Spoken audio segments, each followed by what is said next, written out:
खूनी कुआं। सीमा गर्मियों की छुट्टियों में अपनी नानी के गांव आई थी। सीमा नानी के घर पहुंचने के बाद अपनी नानी के पैर छूती है। तभी उसकी नानी उससे कहती है, इतनी बड़ी हो गई मेरी सीमा, चल जल्दी से हाथ मुंह धो ले, मैं तेरे लिए खाना लगा देती हूँ। भूख लगी होगी ना? हाँ नानी, भूख तो लग रही है मुझे। हुए पीले दाल और चावल खाने की। कितना टाइम हो गया है मुझे आपके हाथ का बना हुआ दाल चावल खाए हुए। नौकरी में व्यस्त थी तो तुझे कहाँ से टाइम मिलेगा, और जब इतने टाइम बाद आई है तो ज्यादा टाइम के लिए रुक कर जाएगी तू। हाँ नानी, इस बार पूरे 2 महीने के लिए आई हूँ। सीमा की नानी अंदर जाकर उसके लिए खाना बनाने लगती है। सीमा कमरे में अकेली होती है। रोने की आवाज सुनाई देती है। वो कभी खिड़की से बाहर झांकती है तो कभी दरवाजे से बाहर झांकती है। उसे समझ में नहीं आ रहा होता है कि आखिर रो कौन रहा है। नानी खाना लेकर आ जाती है। वो अपनी नानी से कहती है, नानी, कोई औरत रो रही है। मैं जब से यहाँ आई हूँ तब से मुझे यहाँ किसी औरत की रोने की आवाज आ रही है। हे भगवान, कहीं ये वही। बोलो ना नानी। अरे कोई नहीं रो रहा, ये तेरे मन का वहम है। और तू ना अब खाना खा ले, ज्यादा यहाँ वहाँ की बातों में ध्यान मत दिया कर। जल्दी से खाना खा और फिर मेरे साथ आ जा मेरे कमरे में, दोनों कर खूब सारी बातें। ऐसे ही अगले दिन सीमा अपनी नानी के साथ गांव के बाजार जा रही होती है। उसी रास्ते में फिर से किसी और रोने की आवाज आती है। वो अपनी नानी से कहती है, अरे नानी, क्या सच में तुम्हें अभी भी किसी औरत की रोने की आवाज नहीं सुनाई दे रही? मुझे किसी औरत की बहुत बुरी तरीके से रोने और चीखने की आवाजें आ रही है। मैं बहुत परेशान हूँ नानी, आखिर ये कौन है? मुझे लगता है कि सीमा को शहर भेज देना चाहिए, यहाँ रहना उसके लिए ठीक नहीं। नानी बोलो ना, आप चुप क्यों हो जाती हो? तू घर चल, मुझे तुझसे बहुत जरूरी बात करनी है। नानी सीमा को घर ले आती है और सीमा से कहती है, सीमा, कल सुबह तू शहर वापस चली जाएगी। अरे अचानक? आखिर क्या बात है नानी, आप मुझे ऐसे जाने को क्यों? मैं बस जो कह रही हूँ उस पर ध्यान दे। तू कल सुबह यहाँ से चली जाएगी, और ये बात मैं कोई मजाक में नहीं बोल रही। तू कल जाएगी तो मतलब अरे नानी, चली जाऊंगी मैं, ठीक है, पर आखिर बात क्या है ये तो बता दो।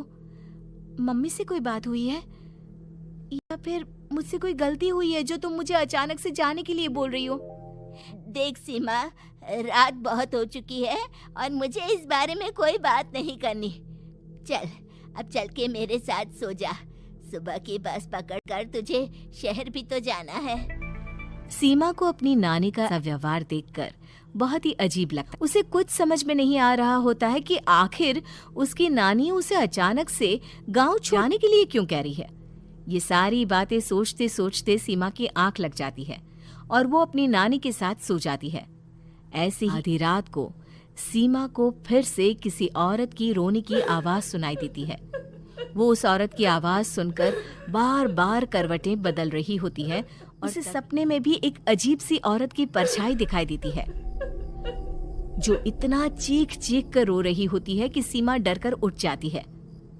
वो पूरे पसीने पसीने हो रही होती है। वो अपने आसपास देखती है तो घर में बिल्कुल शांति का होता है। सीमा घबरा जाती है। वो अपनी नानी को जगाने की कोशिश करती है मगर उसकी नानी नहीं जगती। सीमा को फिर से उस औरत की रोने की आखिरकार सीमा अपने आप को रोक नहीं पाती और वो घर का दरवाजा खोलकर बाहर निकलती है। आखिर ये माजरा क्या है? आज तो मैं अब आवाज का पीछा करते हुए सीमा आधी रात को गांव के चौपाल के पास बने कुएं के पास पहुंच जाती है, जहाँ कुएं की चारों ओर बेड़ियां लगी होती हैं। उन बेड़ियों में लगे ताले के साथ एक लाल रंग का कपड़ा और बंधा होता है। उस कुएं में से सीमा को किसी के रोने की आवाज आती है। सीमा परेशान हो जाती है। इस कुएं में कौन है? कौन है यहाँ? सुनो, कौन है? कौन रो रहा है? वो चिल्ला और साथ ही लोगों को जगाने की कोशिश करती है मगर किसी को भी उसकी आवाज सुनाई नहीं देती। अब सीमा खुद उस कुएं के पास की बेड़ियों होती है और किसी तरह कुछ देर की मशक्कत के बाद सीमा उसको खोल भी देती है। और जैसे ही वो कुआं खोलकर उसके अंदर झांकती है, सीमा उस कुएं में गिर जाती है। इतने में उसकी नानी की नींद भी खुल जाती है और सीमा पास ना देखकर नानी परेशान हो जाती है। नानी घबराकर पूरे घर में उसे ढूंढने की कोशिश करती है, जिसके बाद उसकी नानी और सभी लोग उस खूनी कुएं के पास जाते हैं और सीमा की नानी कुएं के पास खड़ी होती है। सभी गांव और सीमा की नानी को सीमा के चिल्लाने की आवाज आती, बचाओ, कोई मुझे बचाओ। मेरी बच्ची, हम आ गए, हम तुझे बचा लेंगे। नानी, मुझे यहाँ बहुत डर लग रहा है। यहाँ इंसान की कटी हुई मुंडिया, हाथ, पैर और कंकाल है और खून भी है। नानी, मुझे डर लग रहा है। आप सब मेरी मदद कीजिए, नहीं तो ये खूनी कुआं मेरी बच्ची को भी खा जाएगा। अरे मुझे तो ये समझ में नहीं आ रहा कि आखिर इस खूनी कुएं को खोला किसने। सालों पहले इसको इतनी मुश्किलों के बाद तांत्रिक बाबा ने बंद किया था। अरे पूरा गांव खूनी कुएं के बारे में अच्छे से जानता है, तो कोई भी जानबूझकर तो ऐसा नहीं, मतलब किसी ने अनजाने में इसे खोल दिया है भैया।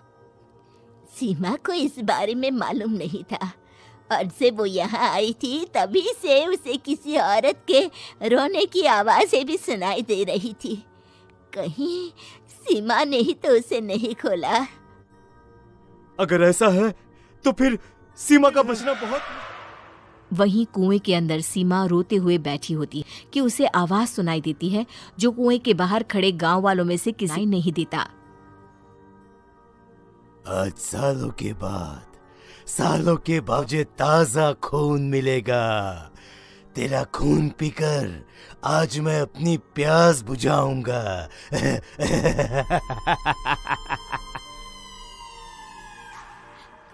कौन है?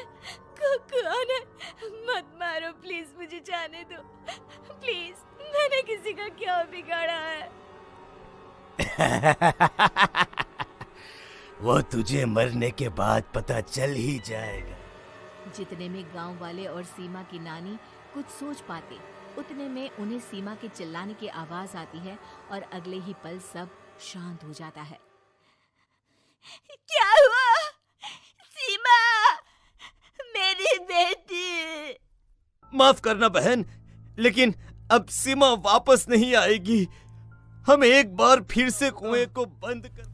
गांव वाले तभी तांत्रिक को बुलाकर लाते हैं।